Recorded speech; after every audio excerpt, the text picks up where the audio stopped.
ಪಾಕ್ ನಿಗ್ರಹಕ್ಕೆ ಭಾರತ ಸುದರ್ಶನ ಚಕ್ರವನ್ನು ಬಿಟ್ಟಿದೆ. ಈಗಾಗಲೇ ಪಾಕಿಸ್ತಾನದ ಏರ್ ಡಿಫೆನ್ಸನ್ನು ಧ್ವಂಸ ಮಾಡಿದೆ. ಲಾಹೋರ್ನಲ್ಲಿದ್ದಂತಹ ಏರ್ ಡಿಫೆನ್ಸ್ ಸಿಸ್ಟಮನ್ನು ಧ್ವಂಸ ಮಾಡಲಾಗಿರುವಂಥದ್ದು. ಇವತ್ತು ಪಾಕಿಸ್ತಾನದಲ್ಲಿ ಇದ್ದಕ್ಕಿದ್ದಂಗೆ ಸ್ಫೋಟಗಳು, ಒಮ್ಮೆ ಕರಾಚಿಯಲ್ಲಿ, ಒಮ್ಮೆ ಲಾಹೋರ್ನಲ್ಲಿ, ಒಮ್ಮೆ ರಾವಲ್ಪಿಂಡಿಯಲ್ಲಿ, ಒಂದು ನಗರದಲ್ಲಿ ಆಯಿತು ಅಂತ ಹೇಳುವಂಥದ್ದು ಫಸ್ಟಿಗೆ ಗೊತ್ತಾಗುತ್ತೆ. ಅವರಿಗೆ ಲಾಹೋರ್ನಲ್ಲಿ ಆಗಿರುವಂಥ ಸ್ಫೋಟ ಗೊತ್ತಾಗುತ್ತೆ, ಸ್ವಲ್ಪ ಹೊತ್ತಿಗೆ ಕರಾಚಿಯಲ್ಲಿ ಸ್ಫೋಟ ಆಗುತ್ತೆ. ಕರಾಚಿಯಲ್ಲಿ ಸ್ಫೋಟ ಆಗಿದ್ದನ್ನು ಅರಗಿಸ್ಕೊಳ್ಳೋಕ್ಕಿಂತ ಮುಂಚಿತವಾಗಿ ರಾವಲ್ಪಿಂಡಿಯಲ್ಲಿ ಸ್ಫೋಟ ಆಗ್ತಾ ಇದೆ. ಇವೆಲ್ಲವೂ ಕೂಡ ನಡೀತಾ ಇದೆ. ಈ ಸಂದರ್ಭದಲ್ಲಿ ಆಪರೇಷನ್ ಸಿಂಧೂರ್ನಲ್ಲಿ ಮೋಸ್ಟ್ ವಾಂಟೆಡ್ ಉಗ್ರನನ್ನು ಹತ್ಯೆ ಮಾಡಲಾಗಿರುವಂಥದ್ದು ಈಗ ಗೊತ್ತಾಗ್ತಾ ಇದೆ. ಮೋಸ್ಟ್ ವಾಂಟೆಡ್ ಉಗ್ರನನ್ನು ಹತ್ಯೆ ಮಾಡಲಾಗಿದೆ.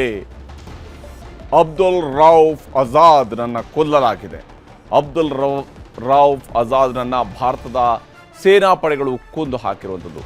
ಕಂದಹಾರ್ ಹಾಗೂ ಪಠಾಣ್ಕೋಟ್ ದಾಳಿಯ ಮಾಸ್ಟರ್ ಮೈಂಡ್ ಆಗಿದ್ದ ಈತ ಕಂದಹಾರ್ಗೆ ಭಾರತದ ವಿಮಾನವನ್ನು ಹೈಜಾಕ್ ಮಾಡತಕ್ಕಂಥ ಪ್ರಕರಣದಲ್ಲಿ ಆ ಒಂದು ಪ್ರಕರಣದ ಮಾಸ್ಟರ್ ಮೈಂಡ್ ಆಗಿದ್ದ. ಪಾಕ್ನ ಪಂಜಾಬ್ ಪ್ರಾಂತ್ಯದಲ್ಲಿ ನಡೆದಂತಹ ದಾಳಿಯಲ್ಲಿ ಈತನನ್ನು ಹತ್ಯೆ ಮಾಡಲಾಗಿದೆ. ಜೈಷ್ ಎ ಮೊಹಮ್ಮದ್ ಸಂಘಟನೆಯಲ್ಲಿ ಈ ಉಗ್ರ ರೌಫ್ ಪ್ರಮುಖ ಪಾತ್ರವನ್ನು ವಹಿಸ್ತಾ ಇದ್ದ ಜೈಷ್ ಎ ಮೊಹಮ್ಮದ್ ಸಂಘಟನೆಯಲ್ಲಿ ನಿಮ್ಗೆ ಗೊತ್ತಿರ್ಬೋದು, ಅಜರ್ ಮಸೂದ್ನನ್ನು ಭಾರತದಿಂದ ಬಿಡಿಸ್ಕೊಂಡು ಹೋಗಿದಂತಹ ಪ್ರಕರಣ ಇತ್ತಲ್ಲ, ಕಂದಹಾರ್ಗೆ ಭಾರತಕ್ಕೆ ಬರ್ತಾ ಇದ್ದಂತಹ ವಿಮಾನವನ್ನು ಹೈಜಾಕ್ ಮಾಡಿರ್ತಕ್ಕಂತಹ ಪ್ರಕರಣ, ಅದರ ಮಾಸ್ಟರ್ ಮೈಂಡ್ ಆಗಿದ್ದ ಇದೇ ಅಬ್ದುಲ್ ರೌಫ್. ಈಗ ಆ ಅಬ್ದುಲ್ ರೌಫ್ನನ್ನು ಕೊಂದು ಹಾಕಲಾಗಿದೆ. IC-814 ವಿಮಾನ ಹೈಜಾಕ್ನ ಪ್ರಮುಖ ಆರೋಪಿಯಾಗಿದ್ದ ಈ ರೌಫ್, ಆತನನ್ನು ಕೊಂದು ಹಾಕಲಾಗಿದೆ. ಇದರ ನಡುವೆನೇ ಪಾಕಿಸ್ತಾನದ ಎಲ್ಲ ಕಡೆಗಳಲ್ಲೂ ಕೂಡ ಸ್ಫೋಟ ಸಂಭವಿಸ್ತಾ ಇದೆ. ಪಾಕಿಸ್ತಾನ ಪೇಚಾಡ್ತಾ ಇದೆ. ಯಾವ ಕಾರಣಕ್ಕಾಗಿ, ಯಾವ ಸ್ವರೂಪದಲ್ಲಿ ಆಗಿರುವುದು? ಸರಣಿಯಾಗಿ ಡ್ರೋನ್ ಸ್ಫೋಟಗಳಿಗೆ ಪಾಕಿಸ್ತಾನ ಪರದಾಡ್ತಾ ಇದೆ. ಪಾಕಿಸ್ತಾನ ವಿಲವಿಲ ಒದ್ದಾಡ್ತಾ ಇದೆ. ಪಾಕಿಸ್ತಾನಕ್ಕೆ ತಾನು ಏನು ಮಾಡಬೇಕು ಅನ್ನೋದು ಅರ್ಥ ಆಗ್ತಾ ಇಲ್ಲ. ಅಲ್ಲಿಯ ಏರ್ ಡಿಫೆನ್ಸ್ ಸಿಸ್ಟಮನ್ನು ಒಡೆದು ಹಾಕಲಾಗಿದೆ. ಸರಣಿ ಡ್ರೋನ್ ಸ್ಫೋಟಗಳಿಗೆ ಪಾಕಿಸ್ತಾನ ಪರದಾಡ್ತಾ ಇದೆ. ವಿಶೇಷವಾಗಿ ಪಾಕಿಸ್ತಾನ ಈಗ ಟೆನ್ಷನ್ನಲ್ಲಿ ಕಾಲ ಕಳೀತಾ ಇದೆ. ಟೆನ್ಷನ್ನಲ್ಲಿ ಅದು ಓಡಾಡ್ತಾ ಇದೆ. ಪಾಕಿಸ್ತಾನದ ನಾಯಕರುಗಳು, ಪಾಕಿಸ್ತಾನದ ಸೇನಾ ನಾಯಕಂದಂತೂ ಸುದ್ದಿನೇ ಇಲ್ಲ ಅಂತೇಳಿ ಆಗಿದೆ. ಪಾಕಿಸ್ತಾನದ ಸೇನಾ ಜನರಲ್ ಏನಾದ ಅನ್ನೋದು ಗೊತ್ತಿಲ್ಲ. ಆರ್ಮಿ ಚೀಫ್ ಊರು ಬಿಟ್ಟು ಸುರಕ್ಷಿತ ಸ್ಥಳಗಳನ್ನು ಹುಡುಕಿ ಹೋಗ್ತಿದ್ದಾರೆ. ಜನ ಲಾಹೋರನ್ನು ತುರಿತಾ ಇದ್ದಾರೆ. ಲಾಹೋರ್ನಲ್ಲಿ ಇದ್ದರೆ ನಮ್ಮ ಜೀವಕ್ಕೆ ಕುತ್ತು ಅನ್ನೋದು ಅನೇಕ ಜನರಿಗೆ ಅರ್ಥ ಆಗೋಗಿದೆ. ಹೀಗಾಗಿ ಲಾಹೋರ್ ನಗರವನ್ನು ಕೂಡ ಬಿಟ್ಟು ಹೋಗ್ತಾ ಇದ್ದಾರೆ. ಲಾಹೋರ್ನ ವಾಲ್ಟನ್ ರಸ್ತೆಯಲ್ಲಿ ಸ್ಫೋಟದ ಸದ್ದು ಕೇಳಿ ಬಂದಿತ್ತು. ಇವತ್ತು ಮಧ್ಯಾಹ್ನದ ವೇಳೆಗೆ ಅದರ ಬಗ್ಗೆ ಪಾಕಿಸ್ತಾನದ ಮಾಧ್ಯಮಗಳು ಕೂಡ ವರದಿಯನ್ನು ಮಾಡಿದ್ದಾವೆ. ಲಾಹೋರ್ನ ವಾಲ್ಟನ್ ರಸ್ತೆಯಲ್ಲಿ ಸ್ಫೋಟದ ಸದ್ದು ಕೇಳಿ ಬಂದಿತ್ತು. ಲಾಹೋರ್ನಲ್ಲಿ ಮೊದಲಿಗೆ ಸ್ಫೋಟ ಆಗುತ್ತೆ. ಒಂದರ ಹಿಂದೆ ಒಂದರಂತೆ 3 ಬಾರಿ ಸ್ಫೋಟ ಆಗಿದೆ. ಲಾಹೋರ್ನಲ್ಲಿ ಸ್ಫೋಟ ಆದ ನಂತರ ನಡೆದಿರುವಂಥದ್ದು ಕರಾಚಿಯಲ್ಲೂ ಕೂಡ ಸ್ಫೋಟ ಆಗಿದೆ. ಲಾಹೋರ್ನ ಆಕಾಶದಲ್ಲಿ ದಟ್ಟ ಹೊಗೆ ಆವರಿಸ್ಕೊಂಡಿದೆ. ಆತಂಕ ಮನೆ ಮಾಡಿದೆ. ಜನ ತಮ್ಮನ್ನು ತಾವು ಕಾಪಾಡಿಕೊಳ್ಳೋದಕ್ಕೆ ಓಡಾಡ್ತಾ ಇದ್ದಾರೆ. ಪಾಕಿಸ್ತಾನಕ್ಕೆ ಖಾತರಿ ಆಗ್ತಾ ಇದೆ, ಈ ಬಾರಿ ತನಗೆ ಉಳಿಗಾಲ ಇಲ್ಲ ಅಂತ ಹೇಳಿ. ಕರಾಚಿ, ರಾವಲ್ಪಿಂಡಿಯಲ್ಲೂ ಕೂಡ ಸ್ಫೋಟದ ಬಗ್ಗೆ ಮಾಹಿತಿ ಈಗಾಗಲೇ ಪಾಕಿಸ್ತಾನದಿಂದಲೇ ಸಿಗ್ತಾ ಇದೆ. ಪಾಕಿಸ್ತಾನ ದೃಢಪಡಿಸ್ತಾ ಇದೆ, ನಮ್ಮಲ್ಲಿ ಕರಾಚಿಯಲ್ಲಿ ಸ್ಫೋಟ ಆಯಿತು, ನಮ್ಮಲ್ಲಿ ರಾವಲ್ಪಿಂಡಿಯಲ್ಲಿ ಸ್ಫೋಟ ಆಯಿತು ಅಂತ ಹೇಳ್ಕೊಂಡು ಅದು ದೃಢಪಡಿಸ್ತಾ ಇದೆ. ಸದ್ಯಕ್ಕೆ ಪಾಕಿಸ್ತಾನದ ಪರಿಸ್ಥಿತಿ ಇಲ್ಲಿಗೆ ಬಂದು ನಿಂತಿದೆ ಅಂತೇಳಿ ಪಾಕ್ ಮಾಧ್ಯಮಗಳು ಕೂಡ ಸ್ಫೋಟದ ಬಗ್ಗೆ ಸುದ್ದಿಯನ್ನು ವರದಿ ಮಾಡ್ತಾ ಇದ್ದಾವೆ. ನಮ್ಮಲ್ಲಿ ಇಂತಹ ಸ್ಫೋಟಗಳು ಆಗ್ತಾ ಇದ್ದಾವೆ ಅಂತೇಳಿ ಭಾರತ ಈಗಾಗಲೇ ಹೇಳಿದೆ, ಲಾಹೋರ್ಗೆ ಹೋಗಿ ಲಾಹೋರ್ನಲ್ಲಿದ್ದಂಥ ಏರ್ ಡಿಫೆನ್ಸ್ ಸಿಸ್ಟಮನ್ನು ನಾವು ಛಿದ್ರ ಮಾಡಿದ್ದೀವಿ. ಡ್ರೋನ್ ಮೂಲಕವಾಗಿ ಅದನ್ನು ಸ್ಫೋಟಿಸುವಂತಹ ಕೆಲಸವನ್ನು ಭಾರತ ಮಾಡಿದೆ ಅನ್ನೋದನ್ನು ಹೇಳಿದೆ. ಸ್ಫೋಟ, ಸೈರನ್ ಸದ್ದು ಕೇಳಿ ಜನ ಹೊರ ಬರ್ತಾ ಇದ್ದಾರೆ. ಒಂದು ಕಡೆಯಲ್ಲಿ ಸ್ಫೋಟ ಆಗುತ್ತೆ, ಮತ್ತೊಂದು ಕಡೆಯಲ್ಲಿ ಸೈರನ್ಗಳನ್ನು ಮೊಳಗಿಸ್ತಾ ಇದ್ದಾರೆ. ಸ್ಫೋಟ ಆದ ನಂತರ ಸೈರನ್ ಮೊಳಗಿಸುವಂತಹ ಪರಿಸ್ಥಿತಿಗೆ ಪಾಕಿಸ್ತಾನ ಸದ್ಯಕ್ಕೆ ಇದೆ. ಅಂಥದ್ದೊಂದು ಅವ್ಯವಸ್ಥೆಯಲ್ಲಿದೆ. ಸೆನೆಟ್ನಲ್ಲೂ ಕೂಡ ಅದೇ ಚರ್ಚೆ ಆಗ್ತಾ ಇದೆ, ಹಾದಿ ಬೀದಿಯಲ್ಲೂ ಕೂಡ ಅದೇ ಚರ್ಚೆ ಆಗ್ತಾ ಇದೆ. ಪಾಕಿಸ್ತಾನದ ಸೆನೆಟ್ನಲ್ಲೂ ಕೂಡ ಅಬ್ಬರದ ಭಾಷಣಗಳು ನಡೀತಾ ಇದ್ದಾವೆ. ಭಾರತ ವಿರುದ್ಧ ಕ್ರಮ ಕೈಗೊಳ್ಳಬೇಕು ಅಂತ ಒಬ್ಬರು ಹೇಳ್ತಾರೆ, ಇನ್ನೊಬ್ಬರು ಅಳುತ್ತಾ ಮಾತಾಡ್ತಿದ್ದಾರೆ. ನಮ್ಮ ಪರಿಸ್ಥಿತಿ ಹಿಂಗೆ ಬಂತಲ್ಲ ಅಂತ ಹೇಳ್ತಾ ಇದ್ದಾರೆ. ಇದು ಸದ್ಯ ಪಾಕಿಸ್ತಾನದವರ ಪರಿಸ್ಥಿತಿ. ಹಾಗೆಯೇ ಅಲ್ಲಿಯ ಹಾದಿ ಬೀದಿಯಲ್ಲೂ ಕೂಡ ಚರ್ಚೆ ಆಗ್ತಾ ಇದೆ. ಜನಕ್ಕೆ ಗೊತ್ತಿದೆ ಭಾರತ ಈ ಸರ್ತಿ ನಮ್ಮನ್ನು ಬಿಡೋದಿಲ್ಲ ಅಂತ ಹೇಳಿ. ಇದಕ್ಕಾಗಿಯೇ ಅಲ್ಲಿನ ಜನ ಕೇಳ್ತಾ ಇದ್ದಾರೆ, ಪಾಕಿಸ್ತಾನದ ಪ್ರಧಾನಮಂತ್ರಿ ಕೇವಲ ಮಾತನಾಡೋದು ಮಾತ್ರವೋ ಅಥವಾ ಏನಾದರೂ ಆ್ಯಕ್ಷನ್ ತಗೊಳ್ತಾರಾ? ಅವರು ಒಬ್ಬ ಹೇಡಿಯ ರೀತಿಯಲ್ಲಿ ವರ್ತಿಸ್ತಾ ಇದ್ದಾರೆ ಅಂತ ತಿಳ್ಕೊಂಡು ಲೇವಡಿ ಮಾಡ್ತಾ ಇದ್ದಾರೆ. ಪಾಕಿಸ್ತಾನದ ಪ್ರಧಾನಮಂತ್ರಿಯನ್ನು ಪಾಕಿಸ್ತಾನದ ಜನ ಲೇವಡಿ ಮಾಡ್ತಾ ಇದ್ದಾರೆ.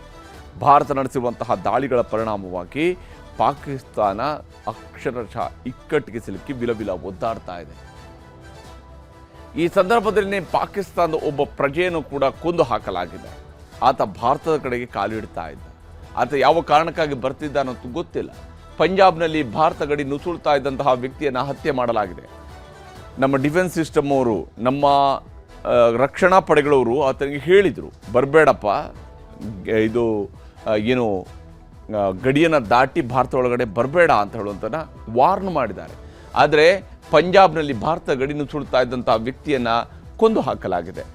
ನಮ್ಮವರು ಆತನಿಗೆ ವಾರ್ನ್ ಮಾಡಿದರು, ಆದರೆ ಪಾಕಿಸ್ತಾನದ ನುಸುಳುಕೋರ ಆ ಮಾತುಗಳನ್ನು ಕೇಳಿರಲಿಲ್ಲ. ಯಾವಾಗ ಕೇಳಿಲ್ವೋ ಆವಾಗ ಸೈನಿಕರ ಬಂದೂಕುಗಳಿಂದ ಗುಂಡು ಹಾರಿದೆ ಮತ್ತು ಆತ ಪ್ರಾಣವನ್ನು ಕಳ್ಕೊಂಡಿದ್ದಾನೆ. ಪಾಕ್ನ ನುಸುಳುಕೋರನನ್ನು ಕೊಂದು ಹಾಕಲಾಗಿದೆ. ಪಂಜಾಬ್ನ ಫಿರೋಜ್ಪುರದಲ್ಲಿ ಹೊಡೆದುರುಳಿಸಿದೆ ಸೇನೆ. ಪಂಜಾಬ್ನ ಫಿರೋಜ್ಪುರದಲ್ಲಿ, ಇಲ್ಲೇ ಪಂಜಾಬ್ನಲ್ಲಿನೇ ಇವತ್ತು ಅಲ್ಲಿಯ ಕ್ಷಿಪಣಿಗಳನ್ನು ಕೂಡ ಹೊಡೆದುರುಳಿಸಲಾಗಿತ್ತು. ಹಾಗೆಯೇ ಒಬ್ಬ ವ್ಯಕ್ತಿ ನುಸುಳುಕೋರ ಒಬ್ಬ ಬರ್ತಾ ಇದ್ದಾಗ ಆತನನ್ನು ಕೂಡ ಕೊಂದು ಹಾಕಲಾಗಿದೆ. ಭಾರತ ಎಲ್ಲರನ್ನು ಪಾಕಿಸ್ತಾನಕ್ಕೆ ವಾಪಸ್ ಕಳಿಸ್ತಾ ಇದೆ. ಆದರೆ ಪಾಕಿಸ್ತಾನದಲ್ಲಿರುವಂಥವ್ರು ಮಾತ್ರ ಹಾಗಾಗಿ ಭಾರತಕ್ಕೆ ಅವರು ನೇರವಾಗಿ ವೀಸಾ ಪಡ್ಕೊಂಡು ಬರುವಂಥದ್ದು ಕಡಿಮೆ ಆದರೂ ಕೂಡ ಅವರು ಈ ರೀತಿಯಾಗಿ ನುಸುಳುಕೋರರ ರೂಪದಲ್ಲಿ ಬರ್ತಾ ಇರ್ತಾರೆ. ಯೋಧರು ಎಚ್ಚರಿಕೆ ನೀಡಿದರೂ ಕೂಡ ಒಳ ನುಸುಳುವುದಕ್ಕೆ ಯತ್ನಿಸಿದ್ದಾನೆ. ಭಾರತದ ಗಡಿಯನ್ನು ದಾಟಿ ಒಳಗಡೆ ಬರೋದಕ್ಕೆ ಪ್ರಯತ್ನಿಸಿದ್ದಾನೆ. ಆ ಸಂದರ್ಭದಲ್ಲಿ ಭಾರತ ಸೇನೆ ಗುಂಡು ಹಾರಿಸಿ ಆತನನ್ನು ಕೊಂದು ಹಾಕಿದೆ. ಯಾಕಂದರೆ ಇದು ಯುದ್ಧದ ಸನ್ನಿವೇಶ. ಇಂತಹ ಸನ್ನಿವೇಶದಲ್ಲಿ ಯಾವುದೇ ವ್ಯಕ್ತಿ ಕೂಡ ಯಾವ ಸ್ವರೂಪದಲ್ಲಿ ಭಾರತ ಒಳಗಡೆ ಬರಬೇಕು ಅಂತ ಕೂಡ ವಿತ್ ಪರ್ಮಿಷನ್ ಬರಬೇಕಾಗುತ್ತೆ. ಆದರೆ ಇದರ ನಡುವೆ ಲಾಹೋರ್ನಲ್ಲಿ ಸಂಭವಿಸಿರ್ತಕ್ಕಂತಹ ಸ್ಫೋಟದ ದೃಶ್ಯವನ್ನು ಕೂಡ ನಾವಿಲ್ಲಿ ನೋಡ್ತಾ ಇದ್ವಿ. ಯಾವ ಸ್ವರೂಪದಲ್ಲಿ ಬೆಂಕಿಯ ಕೆನ್ನಾಲಗೆ ನಭಕ್ಕೆ ಹಾರಿರ್ತಕ್ಕಂಥದ್ದು, ಅಲ್ಲಿ ಬಂದಿರುವಂತಹ ಡ್ರೋನ್ ಅಲ್ಲಿ ಬಿದ್ದು ಸ್ಫೋಟ ಮಾಡ್ತಾ ಇರುವಂತಹ ದೃಶ್ಯವನ್ನು ಕೂಡ ನೋಡ್ತಾ ಇದ್ವಿ. ಈ ಸ್ಫೋಟಕ್ಕೆ ಈಗ ಲಾಹೋರ್ ಅಕ್ಷರಶಃ ತತ್ತರಿಸಿ ಹೋಗಿರುವಂಥದ್ದು.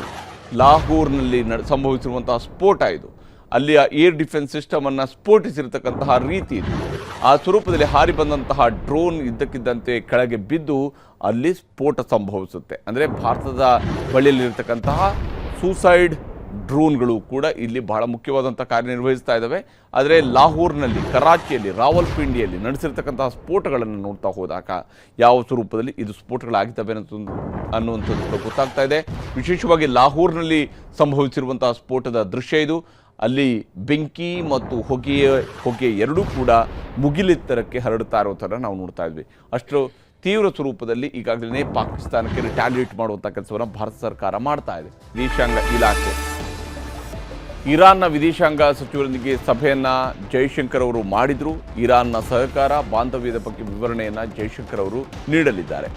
ಆಪರೇಷನ್ ಸಿಂಧೂರ್ ಬಗ್ಗೆಯೂ ಕೂಡ ಈಗಾಗಲೇ ಸಮಾಲೋಚನೆಯನ್ನು ನಡೆಸಲಾಗಿದೆ. ಇರಾನ್ ವಿದೇಶಾಂಗ ಸಚಿವರಿಗೆ ಭಾರತದ ವಿದೇಶಾಂಗ ಸಚಿವರಾಗಿರುವಂತಹ ಜೈಶಂಕರ್ ಅವರು ಮನವರಿಕೆಯನ್ನು ಮಾಡಿಕೊಟ್ಟಿದ್ದಾರೆ. ಇರಾನ್ ಹೇಳಿಕೆಳಿ ಭಾರತಕ್ಕೆ ಮಿತ್ರ ರಾಷ್ಟ್ರವಾಗಿದೆ ಇರುವಂತಹ ದೇಶ.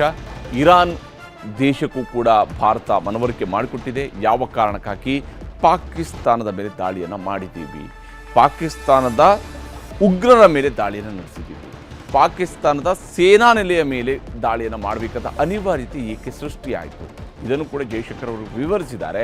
ಹಾಗೆಯೇ ಸಂಜೆ 5:30ಕ್ಕೆ ಅವರು ಸುದ್ದಿಗೋಷ್ಠಿಯನ್ನು ಕೂಡ ನಡೆಸ್ತಾರೆ. ಅದರ ಮೂಲಕವಾಗಿ ತಾವು ಯಾವ ಸ್ವರೂಪದಲ್ಲಿ ಭಾರತ ಸರ್ಕಾರ ನಿರ್ಧಾರಗಳನ್ನು ಕೈಗೊಂಡಿದೆ ಮತ್ತು ಕೈಗೊಳ್ಳುತ್ತೆ ಅನ್ನುವಂತಹ ವಿಚಾರವನ್ನು ಕೂಡ ವಿವರಿಸುವಂಥವರಿದ್ದಾರೆ.